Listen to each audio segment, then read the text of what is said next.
Alguma questão?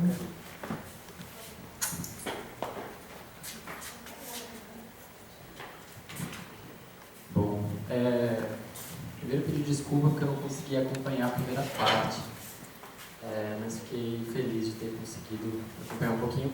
Eu queria só tentar fazer uma relação, propor uma relação. Silva apontou uma questão ótima ontem para a mesa, e eu queria talvez desdobrar um pouco dessa questão aqui também, porque em determinados momentos, ontem foi falado, né, da utopia desse lugar entre o não lugar e o lugar, que é uma espécie de paralelidade ou lugar paralelo que é possível talvez imaginar uma outra realidade, ontem muito preso ao espaço e ao edifício, à construção e a essa cidade materialmente construída. E hoje ficou muito claro, como o Fabiano colocou, essa dimensão do tempo e dessa possibilidade de suspensão ou de instauração de uma complexidade não prevista por essa racionalidade científica. E fiquei pensando, então, como é que a gente poderia encontrar nesse não lugar e nesse lugar, ou entre esse invisível e esse visível, essas possibilidades presentes aqui, mas que a gente também possa imaginar a partir daqui outros futuros possíveis, né? Talvez um pouco do que vocês estão falando sobre imaginar outros mundos, mas estou pensando numa dimensão projetiva mesmo, né? Como é que a gente sai desse esgoto de modo a compor junto com elas outros mundos possíveis a partir do que já estão em relação. Não é uma pergunta muito trabalhada, é mais uma sensação talvez de contentamento, assim, de encantamento pela mesa, porque mesmo quando os meninos falam de uma decepção como foi Fordlândia, ali há muita possibilidade de futuro presente, né? A Praga é uma possibilidade de futuro presente. Então eu fiquei pensando nessa dimensão projetiva, assim, né? De prospecção, de imaginação, como a ação dos meninos também colocam a partir do presente. Um pouquinho nesse lugar, assim, né? Talvez de fazer esse link com a mesa passada, mas de como é que a gente consegue imaginar juntos outros mundos. Bom, alguém mais gostaria de colocar alguma questão? A gente pode passar também para responder essas, e se alguém tiver outra questão pode intervir. Ou se a Bel tiver questão também. Né? Mas aí eu ia passar para uns para os outros, mas aí eu ia voltar. Não sei se a gente segue alguma ordem, a mesma ordem das apresentações, ou vocês podem também, algum que você se queira comentar, responder.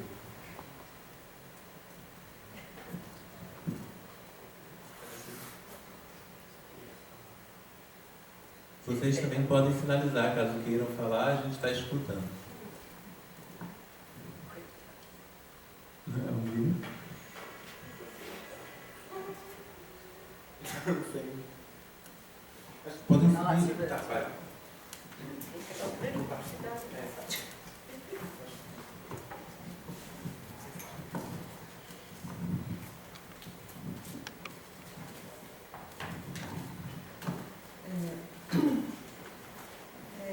Essa questão das utopias ontem, né? Você falou do lugar e não lugar, porque a utopia nega o lugar, né?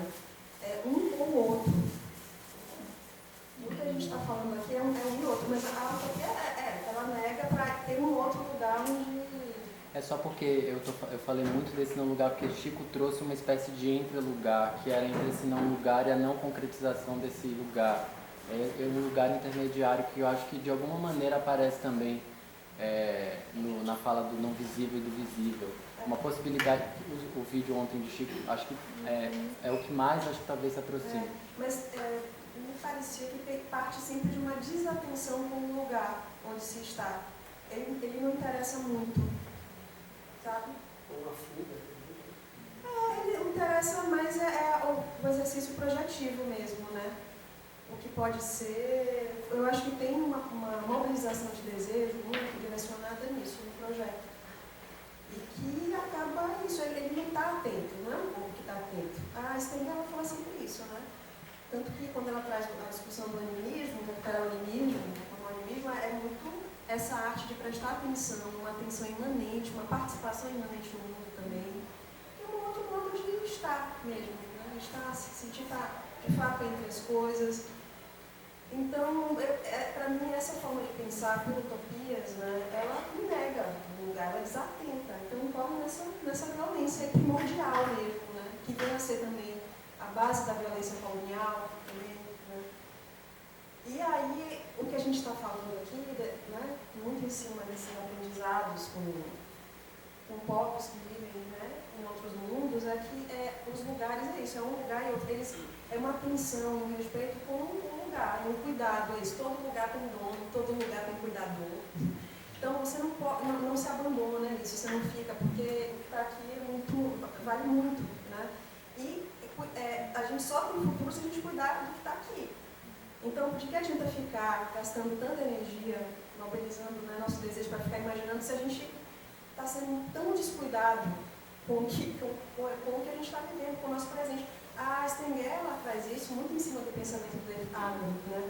Como é que a gente se tornou tão ignorante, né, tão negligente com uma terra viva, né, a ponto de agora a gente estar sob uma ameaça assim, que não se sabe mesmo se a gente vai conseguir reverter, né? Então eu acho que é isso, assim, não sei se, mas para mim é isso. Da mesma forma, volto a dizer que tem coisas que eu acho que precisam ser retomadas, recuperadas, tem outras que eu acho que a gente precisa abandonar, desapegar. O Krenak, ele insiste nisso. A gente precisa saber desapegar. Eu, sinceramente, as utopias, esse pensamento utópico, eu acho que a gente precisa desapegar disso. Com todo respeito a isso, entendendo, mas eu hoje questiono se isso nos serve nesse momento. Uma coisa é especular, as fabulações especulativas, que estão muito ancoradas no presente, no aqui e agora. A utopia, para mim, ela parte de uma negação, de uma desatenção com os lugares, né? Enfim, então, eu acho que, não sei que é isso. Enfim, é isso.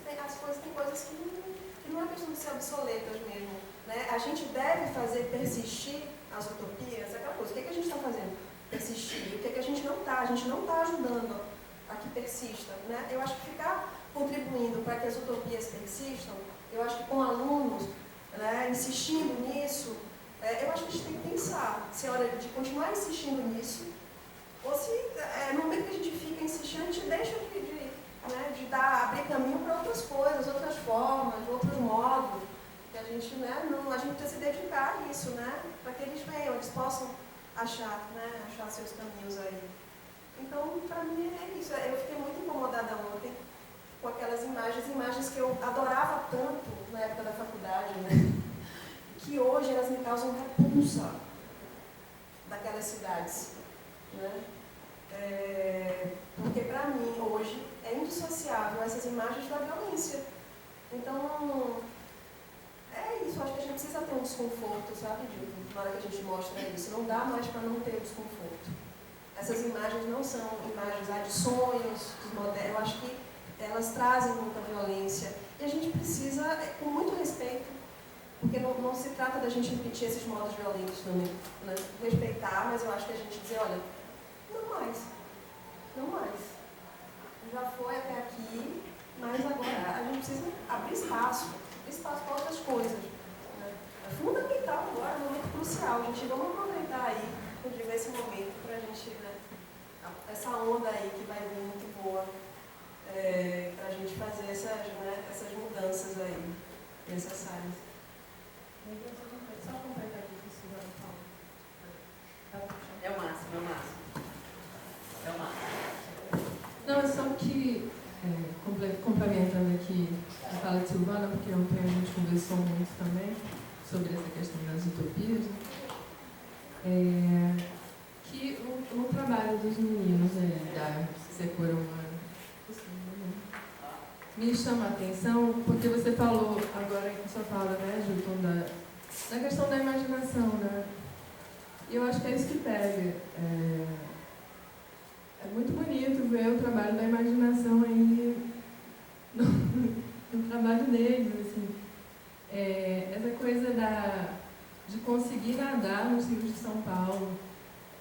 É uma ficção isso, né? E é possível agora, está sendo feito. Então, agora está sendo feito, está sendo ficcionalizado. Agora que está sendo realizado. Agora. É isso, achei muito bacana. E é bom, né, porque dá uma injeção de possível na gente.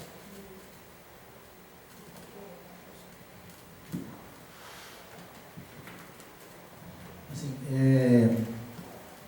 minha fala vai ser assim, minha resposta, minha conversa com você vai ser localizada na minha interlocução com os pataxó, né, do que eu aprendo com eles e a partir daí como a gente pode pensar nosso próprio pensamento, né. No caso dos pataxós, a oposição a um lugar, seja a utopia, o futuro, né, seja um lugar no mundo, né, é outro lugar. E o lugar é um lugar sempre para quem? Ele é sempre pronomial. Não existe um lugar, não é um substantivo. Né? A utopia, ou seja, o futuro, né? É um substantivo. É sempre um futuro para. Né? É um lugar para. Ele está sempre sendo feito por alguém localizado, um corpo. Né? Eu acho que isso é interessante, porque nos coloca uma possibilidade assim, de entender que a relação, então, entre essas posições, sempre num lugar, se dá numa zona de contato. Né? Eu gostei muito dessa ideia de uma instância de relacionalidades. Né? Então, essa instância de relacionalidades, que é esses lugares que se chocam, né? Do ponto de vista do pataxó, nesse caso, né? A evitação do fim do mundo, vamos dizer assim, ou de um desastre, da perda de habitabilidade, né, ou de uma distopia, se dá exatamente na zona de contato. Isso estou falando também, envolve tempo também, passado, presente e futuro, né, que não opera da mesma forma para eles. Assim. Então, assim,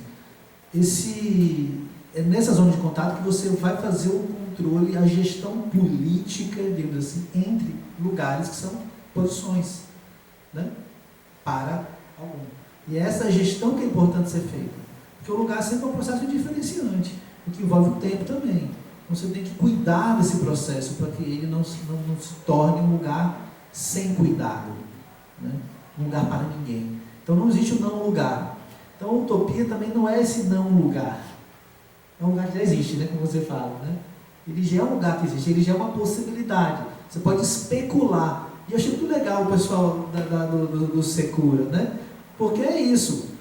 Pô, água, São Paulo, múltiplas possibilidades você pode construir nessa ideia de aprender, criar, né? Né? Ou seja, você produz micro lugares que não são utopia nesse sentido que eu compreendo assim, do não lugar.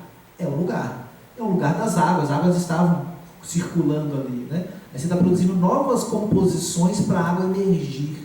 Ou seja, produção de diferença. Lugares para os ativistas, artistas que estão produzindo água ou composições com a água em São Paulo.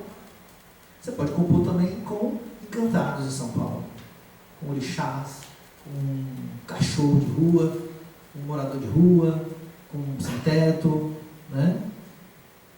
Você pode fazer múltiplas composições e sempre compreendendo que esses outros também têm seu lugar, né?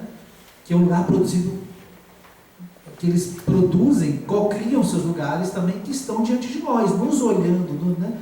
Compondo com nós de um lado. Assim. Então, eu acho que a questão da alteridade, aí, da diferença, da produção de diferença, também é importante a gente olhar como o outro também está nos olhando e como produzindo com a gente, né? Que a antropologia se preocupa muito, né? Com isso daí. Então, se a gente parte do princípio que não existe uma verdade sobre o lugar, mas múltiplas possibilidades, porque esses lugares são posicionalidades, a gente se abre para uma ideia parcial, né, de uma parcialidade sobre até o que é o saber, o que é o lugar, o que é a utopia, porque existem múltiplas possibilidades que estão sendo produzidas, né, no momento do presente. Né? Eu não sei se foi muita confusão, mas... Eu acho que, em primeiro lugar, a gente tem que reconhecer, né, esses outramentos existem, né? Essas outras existências, essas outras presenças, mesmo invisíveis, elas não são projeções ou representações, mas são acontecimentos mesmo, que implicam em uma relação de alteridade, né? A morte, o silêncio, as vozes que foram varridas, né? Os estranhamentos, enfim, esses outramentos, eles surgem como forma de a gente, pelo menos uma tentativa de ir compondo essas relações. Mas eu sei, quando se fala em utopia, né, eu não acredito que ela seja uma coisa tecnológica, que seja um lugar, mas é sempre uma passagem, né? A utopia é sempre uma passagem, e de forma alguma estável, porque ela me remete muito mais a uma efemeridade, porque ela está sempre longe, ela é sempre no horizonte, né? Mas sempre presente. Cabe a cada um, e a utopia talvez me pareça uma instância muito particular de cada um, né? A gente saber como instrumentalizar, né? Para compor essas passagens, né? Por exemplo, quando os meninos fazem esse lago ali, né? É uma utopia ali, não sei, mas que aquilo vai acabar, não. É efêmero. E aí se busca uma outra coisa, uma outra passagem, aí você vai estabelecendo essas relações, mas aquilo tem uma temporalidade, né? E aquilo vai estabelecendo pontos de acesso para outros lugares, para outras utopias, que nunca chegam e acabam e são muito voláteis, né? Mas de forma alguma eu acredito que seja uma coisa acabada, uma coisa, um fim.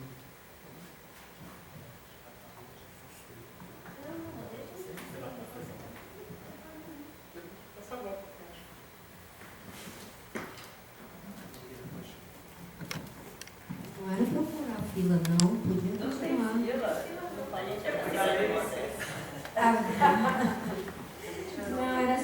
Não, era só porque assim, eu vi o Thiago falando lugar de Pataxós, né, que eu penso um lugar com outro lugar, aí eu lembrei que o Seguro Humano tinha falado de heterotopia, que é isso, né, outro lugar, e fiquei pensando nisso, que eu acho que a gente pode sim pensar a utopia de uma forma mais complexa. Eu acho que é possível. Não só, eu tentei falar disso um pouco ontem, né? Que é só a gente voltar ao próprio texto do Thomas More, que ele está falando, o que ele faz é uma crítica ao presente. O que ele faz é uma crítica ao presente, ele está fazendo a crítica, ele cria uma ilha chamada Utopia para falar da Inglaterra, que era onde ele vivia em 1558, eu acho. E ele está falando isso a partir do quê? Da leitura do texto do Américo Vespúcio, quando ele chega no tal do Novo Mundo, ou seja, nós, como eles descobrem. E aí tem esse encontro, e aí eu fico tentando imaginar o inverso, né? Se o encontro com os povos originários, né, que na verdade foi a invasão deles aqui no Novo Mundo, novo para eles, né, esse mundo, de alguma forma é um embate de mundos ali, né? A caravela chegando, eu não tenho a menor dúvida que tem dois mundos aí, um chegando pelo mar, aí falaram aqui das águas, um chegando pelo mar que chega aqui e vê um mundo que não completamente desconhecido para eles. E aí, o Moros lendo, o Américo Vespúcio lendo esse encontro, né, que a gente pode ler no próprio Acápio pelo Vachani, né, aí seria interessante a gente ver o contrário, né? Como é que o Tupinambá que estava ali, o que é para ele aquilo, né? E aí tem várias possibilidades de ver isso. Aí eu lembro daquela anedota que o Levis trouxe, fala da Antíbia, né? Que vai que o indígena vai fazer experiência com o homem branco, botando ele dentro d'água para ver se o corpo morto, para ver se o corpo putrifica ou não, para ver se ele tem corpo.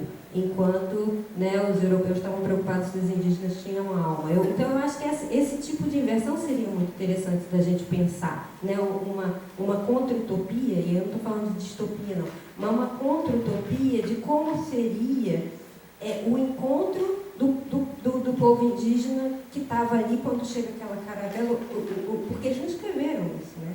Mas é óbvio que tem um rebatimento no imaginário também dos povos originários, não tem a menor dúvida, que de repente chega e eles fazem as experiências, do mesmo jeito que essa experiência era feita de um lado, as experiências eram feitas do outro lado. Eu estou colocando isso só porque eu acho que dá para a gente pensar a inversão aí também, e pensar uma utopia às avessas, aí, que poderia ser interessante. Acho muito difícil que fosse algo como uma ilha. Seria provavelmente o contrário de uma ilha. Né? E eu acho que a gente tem que pensar o que é o contrário de uma ilha. Né? O que seria o contrário de uma ilha? E aí eu acho que tem a ver com isso que o Tiago falou. Não acho que seja uma heterotopia, porque a heterotopia, da forma como Foucault coloca, de alguma forma, ela é também circunscrita, né? São espaços circunscritos, você passa de um para o outro. Talvez seja, e aí, Silvana, tentando pensar com você, talvez seja esses vários mundos coexistentes. Vários mundos coexistentes, alguns a gente vê, outros não, mas que não tem esse fechamento, mas sim camadas, né, como o Gaia falou da escavação, né, que você escava para... Você também colocou, né, Tiago, essa coisa... Tem essa ideia de ter uma porta, uma passagem, que você falou da virada, né? Talvez essa virada seja essa passagem de uma camada para outra desses vários mundos que coexistem, né? Então, talvez essa contra-utopia vista sendo o que está aqui, né, em Pindorama, quando chega a caravela, talvez seja, ao invés da utopia lá do europeu que vira uma ilha, seja o contrário disso, seja perceber que tem outras camadas ainda, né, outras camadas sobrepostas, e não sei se eu estou tornando muito complicado para falar mal de mim mesmo, como a Stengers falaria, mas eu acho que há uma forma mais complexa da gente tentar pensar. Não jogaria fora a utopia assim tão facilmente, porque eu acho que tem alguma coisa ali. Eu entendo perfeitamente tudo que você fala, as críticas, e acho que deve ser pensado também dessa forma, porque afinal de contas a gente sabe muito bem que todas as utopias construídas viram distopias muito facilmente. Mas eu acho que tem alguma coisa ali na crítica, e tem alguma coisa ali, sobretudo nesse embate, porque o Thomas More não teria escrito a utopia sem o encontro com os povos do Novo Mundo. Isso está claro, é só pegar o livro, qualquer um pega o livro e vê, está lá, está posto. Né? Então, eu acho que é esse encontro. Então, tem alguma coisa desse encontro na ideia de utopia. Talvez inverter isso pode nos levar a alguma outra ideia. Não sei se eu estou viajando muito aqui.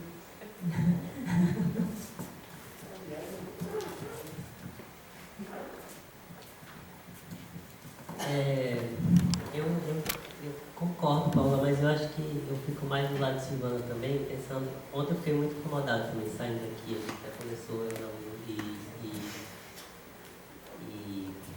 Lucas, de como certos temas eles não nos ajudam a avançar assim, em determinados, porque aí a gente vai falar sobre utopia e fica na discussão se é utopia, se é distopia, aquele outro nome que o Carlos falou lá. E aí, se é moderno, se não é moderno, se é o prédio, se são as pessoas. E eu acho que o tema de hoje, por exemplo, os temas de hoje são nesse sentido de serem mais disciplinares, não sei, mas talvez eles ajudem mais a gente a pensar, não é nem avançar, mas a pensar. Eu senti muita potência também no vídeo de Chico ontem. Eu acho que poderia ser uma discussão só sobre o vídeo que Chico apresentou, mas não para pensar utopia, por exemplo. Eu acho que poderia o vídeo de Chico hoje para a gente falar sobre tudo isso. Porque tem isso que a Fabiana falou, né, desses acúmulos de temporalidades ali, de pensamento sobre o futuro, de memórias do passado que não são nostálgicas. Eu caí naquele vídeo ali, até hoje eu estou rodando ainda naquelas imagens, porque tem coisas que são minhas ali, mas que tem propostas de futuro ali, tem mundos que coexistem ali. E aí eu fiquei pensando hoje também, já que não foi um tema que a gente discutiu no nosso texto, sobre as crianças também, né? E aí as crianças que aparecem nos vídeos, as crianças que estão naqueles adultos que estão brincando lá, porque para os adultos tem um enclave ali, né? Falar sobre cidade, sobre a ausência da água na cidade, sobre a poluição das águas, para as crianças não é nada daquilo. Elas estão ali brincando com os pais, elas estão formando um pensamento político que já é uma dimensão futura daquilo que elas estão vivendo naquele momento da cidade. E teve uma coisa que me chamou a atenção quando você falou, e isso é pessoal também, porque uma vez numa reunião eu falei para você sobre o que o Agamben fala de quando a gente deixa de acreditar na magia e isso torna a gente adulto, né? Então não é essa dimensão de que com uma construção social que diz aqui eu deixo de ser criança, aqui eu viro um adolescente, aqui eu viro um jovem, aqui eu viro um adulto. Não, quando a gente deixa de acreditar em magia. E você respondeu assim, mas a magia é uma questão que é discutida lá na Europa, no CERN, não sei o que lá. Então só de ver você tratando de magia hoje, eu já fiquei muito feliz, assim, já foi uma quebra de mundos aí que você construiu nesse seu processo de trabalho, né? E aí eu acho que pensar, por exemplo, essa dimensão desses mundos fabulares e fabulosos que a gente vive, e eu fico me perguntando quando é que a gente deixa de acreditar nisso, né? Porque uma vez a gente acreditou, uma vez a gente viveu isso, e aí não é pessoa ou prédio, não é eu ou parede, não é devir nada, é a criança sendo a coisa, né? A criança sendo o cavalo, sendo parede, sendo tudo que ela quiser. E não é essa dimensão da esperança também, de acreditar que vai vir alguma coisa. Fico mais por aí. E ela come o sanduíche. Eu só quero esclarecer uma coisa, que essa coisa da pessoa, o prédio que eu falei ontem, é porque o que me incomodou muito na conversa sobre utopia e distopia é colocar a utopia como o contrário de distopia. Então é como se todos esses parezinhos fossem pares ordenados, opostos e excludentes, entendeu?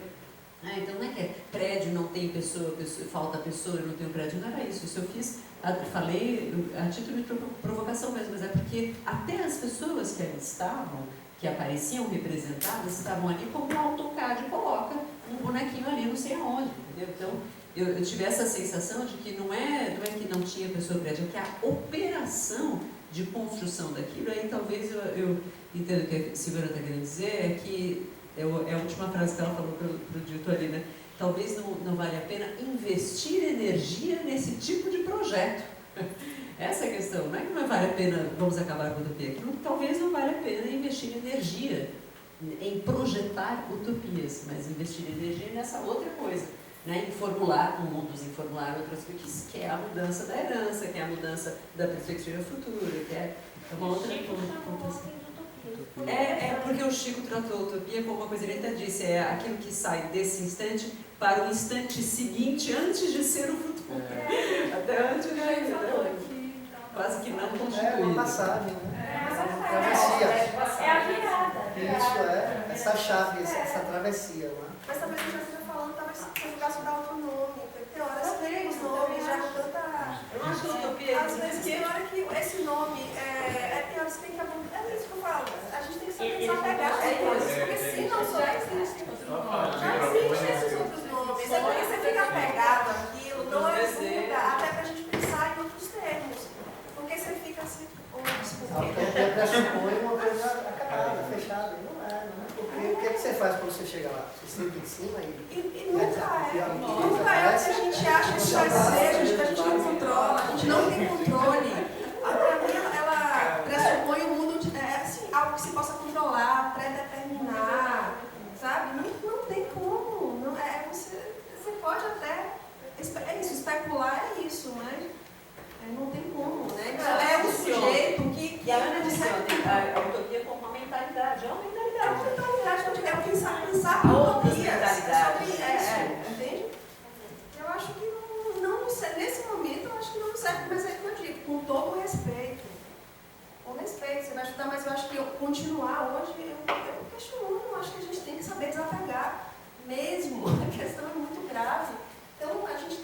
porque a gente precisa abrir espaço. Se a gente ficar muito apegado nessas coisas, a gente não vai conseguir abrir espaço. Então tem que fazer essas escolhas, saber o que a gente não deve mais fazer persistir e coisas que a gente precisa recuperar, retomar. Para mim é muito sobre isso, né? Rapidamente, assim, é em acordo com tudo que tem falado, assim, porque a gente está pensando utopia mirando no futuro, né? Também assim, relacionando a esse futuro, e eu vejo que todo mundo trouxe que talvez seria mais interessante se pensar numa construção que se faz no presente. Isso me faz pensar em algumas coisas. Primeiro, a exposição que está no Humano tem uma sala que ontem Daniel mostrou rapidamente, que é dedicada a um grupo, que o nome do projeto deles se chama Culto ao Futuro, não é isso? É como se fosse uma igreja. E quando a gente foi terça-feira no Humano tentar montar o espaço lá para o seminário, né, a gente ficou discutindo como aquele projeto era estranho. Começa que ele tem uma placa que é como de uma igreja mesmo, assim como a Bíblia, Culto ao Futuro, e as imagens que ele traz, né, ele traz palavras de ordem, são imagens totalmente militares. E a gente conversando lembrou do futurismo e da relação dele com o fascismo e como que aquilo estava ali também. E a gente se perguntou, será que isso não foi notado? Porque assim, as pessoas... É uma coisa meio da... eles usam umas máscaras assim, com umas dobraduras estranhas, não tem nenhuma feição assim, de algo humano, né, no sentido da humanidade mesmo, e é algo assim, totalmente que a gente ficou que não entendi, que utopia é essa, então é uma distopia, mas pode ter sido uma advertência, não? Mas e aí é uma coisa, Lucas quando foi, disse que tinha uma moça, né, que você se cadastra lá, ela pega vários dados seus e fica, gente, que coisa estranha, como se fosse um culto mesmo, assim, pra você se inscrever no culto. Pode ser. Mas enfim, está ligado ao nome, né, Culto ao Futuro, num lugar de distopia. E o outro foi o próprio texto da Célia Collet, porque ela, quando está falando ela, de certa forma, propõe ou está se questionando sobre pedagogia, epistemologia ali, e ela está sempre trazendo exemplos dessa construção que se dá no presente. Então, ela fala de encontros que ela teve com alunos indígenas, eu não lembro mais agora se foi em Manaus exatamente, mas da relação deles ali, o que me faz lembrar uma vez, quando eu estava na graduação, na UFRN, durante a Semana de Arquitetura, a gente teve uma apresentação de alguns alunos de um curso que tem lá, que é de Ciências Sociais ligados ao MST. Então, são assentados que frequentam esse curso, ele tem uma frequência diferente, né? Eles ficam 2 meses na universidade, 2 meses no assentamento, ele tem uma composição diferente, e aí quando esses alunos chegaram para falar desse curso, da questão da reforma agrária, enfim, como que a arquitetura atua nessa coisa dos assentamentos, regularização, etc. Antes de tudo, eles fizeram uma mística. E eu nunca tinha visto aquilo. Eu nunca tinha visto aquilo assim, na graduação, e foi esse momento assim, de choque que, quando a Célia Collet fala também do encontro dela, me lembrou assim. Então, para mim também é muito mais forte essa coisa de que se pensar que existe uma construção que se dá na relação, no momento presente, mais do que numa dimensão projetiva, no sentido de precisamos fazer passinhos e chegar lá. Né? Essa coisa ela se cria, né? Ela surge ali de acordo com essa relação mesmo.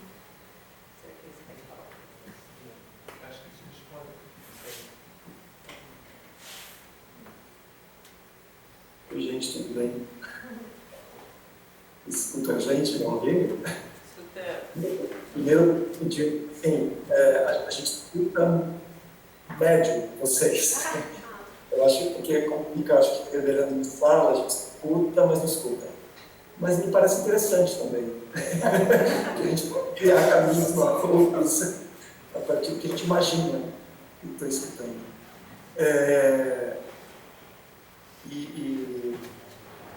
A primeira coisa assim, né, eu estou aqui muito feliz, né, de ver essa energia criativa que vem aí da Bahia, né, porque é uma liberdade de pensamento muito interessante, né, é um desprendimento muito positivo, né, porque exatamente abre espaços, né, abre espaço mesmo para a experimentação do pensamento, né, eu acho que é o que nos cabe diante da catástrofe desse exercício de pensamento que chegou até nós, né. Então, a gente precisa exercitar esse pensamento, né? Precisa exercitar. Então, a primeira coisa é agradecer essa oportunidade, muito legal, né? E somando com essa discussão, né, que apareceu aqui, que comecei forte da utopia, né, desse lugar do presente e do futuro, né, das temporalidades também, tudo, a gente trouxe na nossa fala um pouco essa ideia, né? Eu acho que uma questão que, para a gente, né, nossas oscilações, sempre aparece essa ideia de qual é o tempo forte, né? O tempo forte no sentido da realização da vida, né? Claro que a gente pode escolher que herança deixar, a gente pode escolher que passado buscar para afirmar algo, né? Porque é isso, né? O que é a memória, o que é a história, senão a busca, né, de coisas, né? busca de seleção, né, desse passado, né, uma seleção. E isso tudo se dá por agenciamentos de forças desse presente, né, quer dizer, são posturas políticas, éticas, de um presente que constroem um passado, que buscam o passado, que inventam o passado, seja lá como for, e que aposta, né, para futuros, e criar espaços para futuros possíveis. Mas é o presente, né? O tempo forte é o presente, o tempo forte é essa disputa, né? Tem uma frase, uma ideia, né, apresentada pela Isabel, naquele texto da cidade, que ela diz lá, né, de aprender estando em situação, né? Eu acho que esse estar em situação é muito interessante, né? Porque é exatamente essa disponibilidade para as forças que nos atravessam, né? E aprender com essas forças, né? Daí eu achei interessante essa ideia do compor com, né? Quer dizer, compor com a água, no nosso caso, compor com o invisível, no caso dos Pataxó, né? Bem, compor com que forças, né? Com que forças que nos atravessam. E por meio disso criar disponibilidades, né?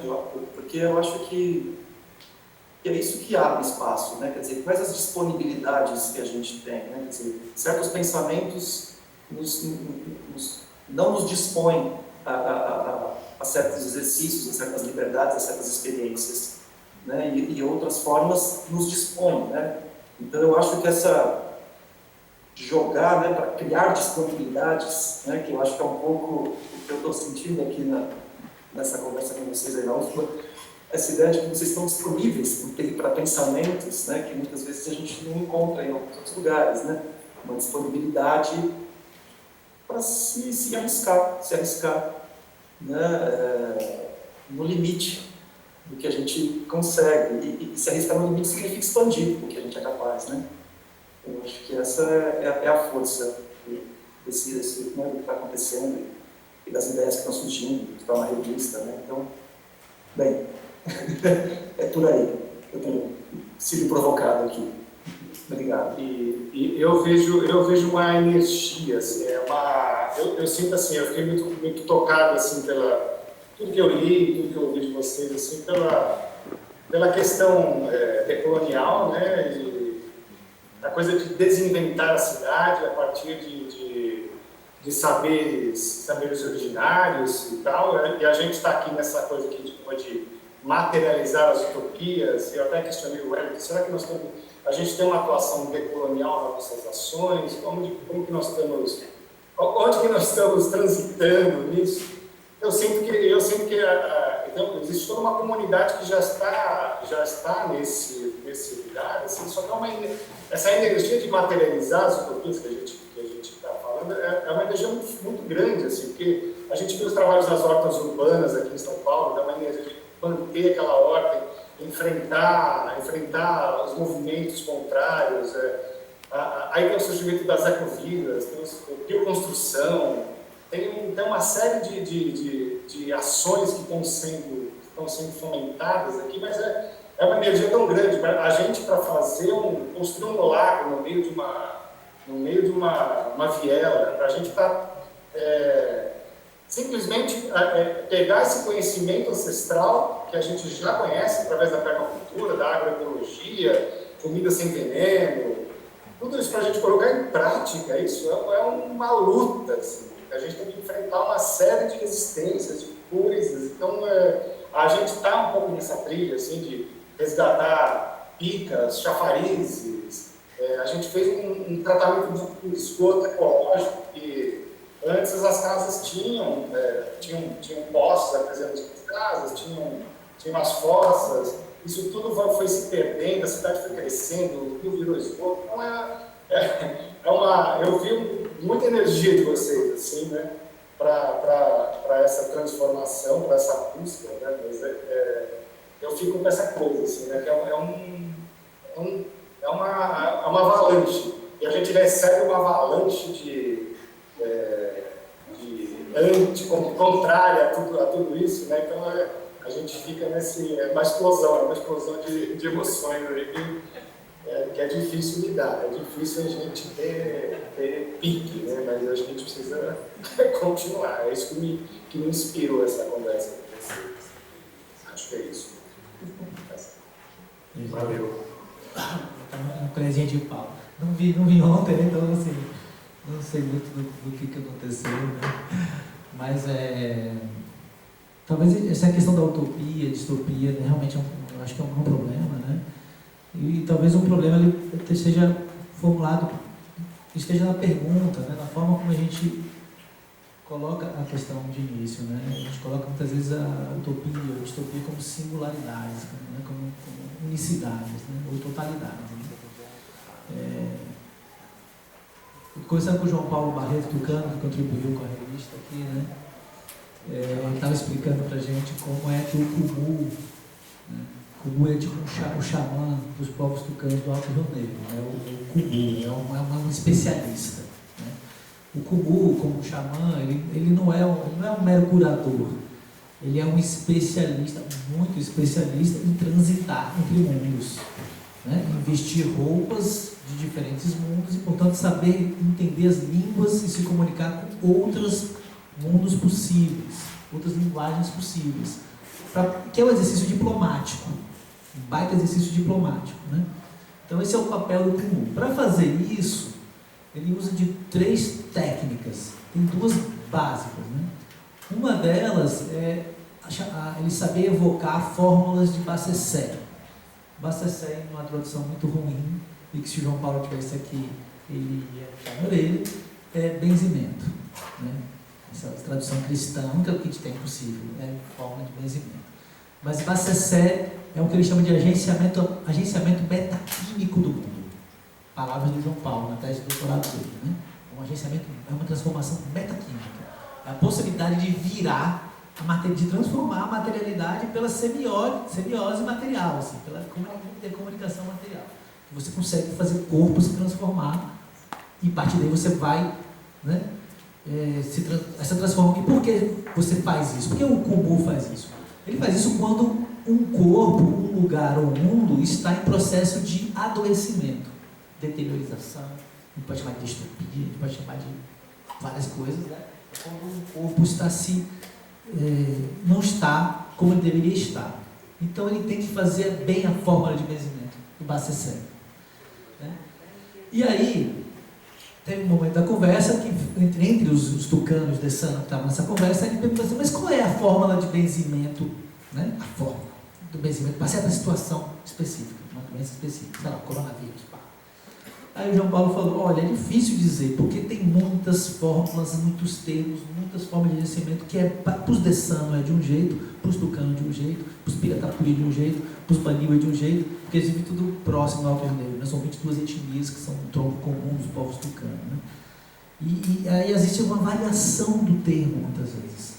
E a variação da forma de fazer o BCC.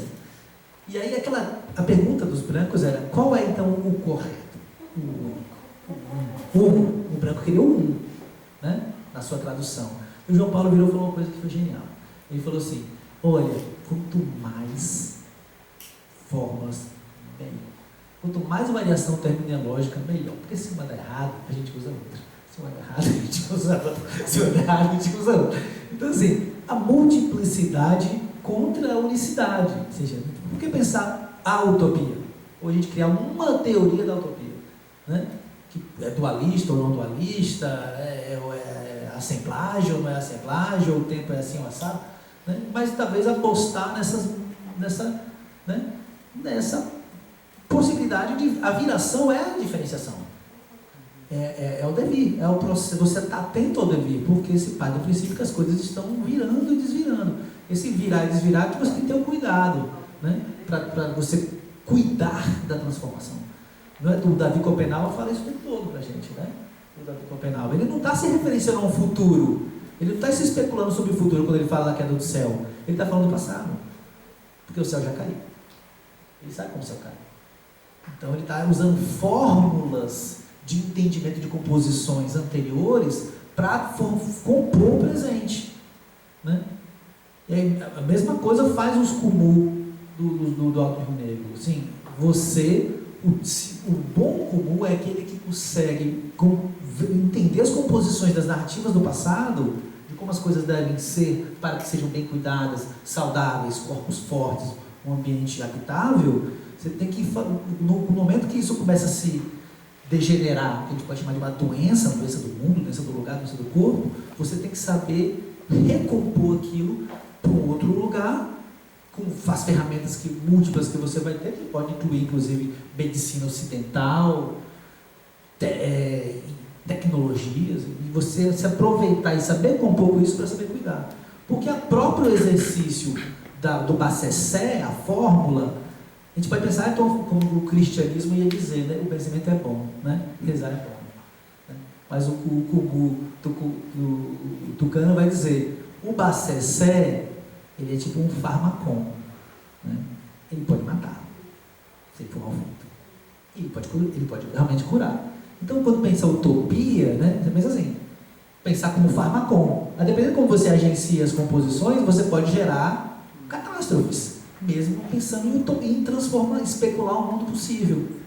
Como foi várias utopias, seja do capitalismo neoliberal, né, que achava que realmente chegamos ao fim da história, né, e o neoliberalismo, o mercado livre, a utopia dos neoliberais, como o socialismo estatal, né, que gerou também catástrofes, e foi uma utopia única, né, sim, uma singularidade. Talvez o problema esteja aí, a possibilidade de multiplicar composições, atento, cuidadoso, né, no sentido de saber, né, como fazer essas composições sempre na fronteira dos limites, né, de viver com esse problema, né, de formular novos caminhos, novos mundos. Né.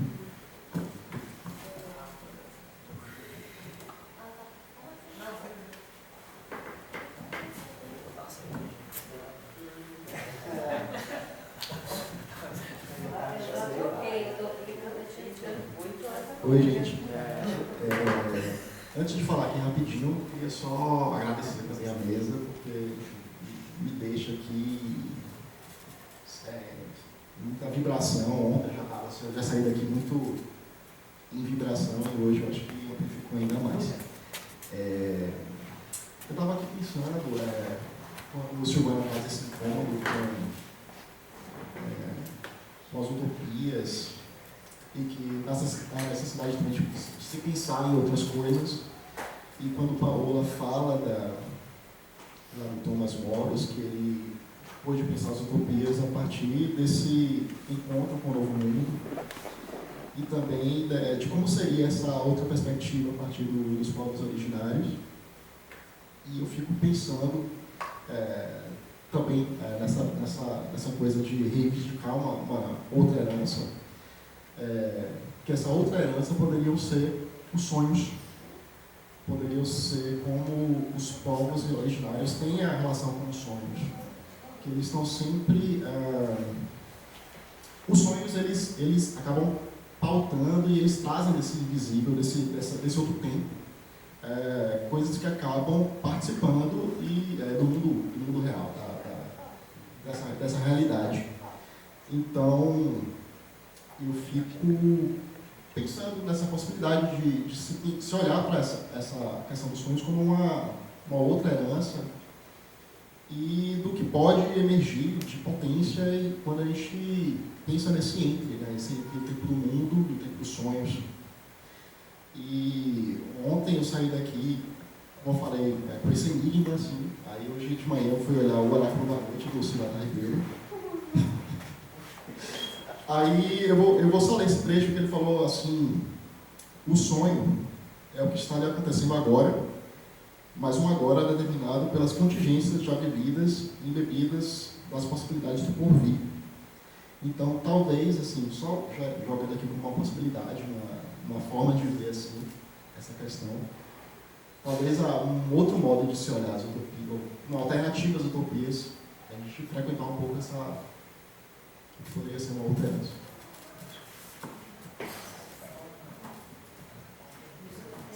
Uma questão é que eu acho que os meninos, o Hélio e o Flávio, disseram que quer sair, falou que talvez quisesse despedir de vocês.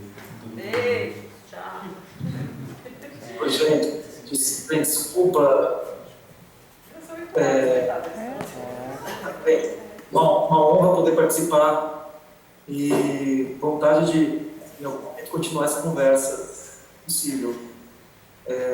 Bem, o tempo, né, a gente complicado aqui, a gente desculpa e extensa para a seguinte graça, bem? A gente não está tirando exatamente só mas muito obrigado mais uma vez. Bem, tomara que a gente tenha outras oportunidades de trocar. Obrigadão. Obrigado, gente. Fabiana, adoramos sua risada.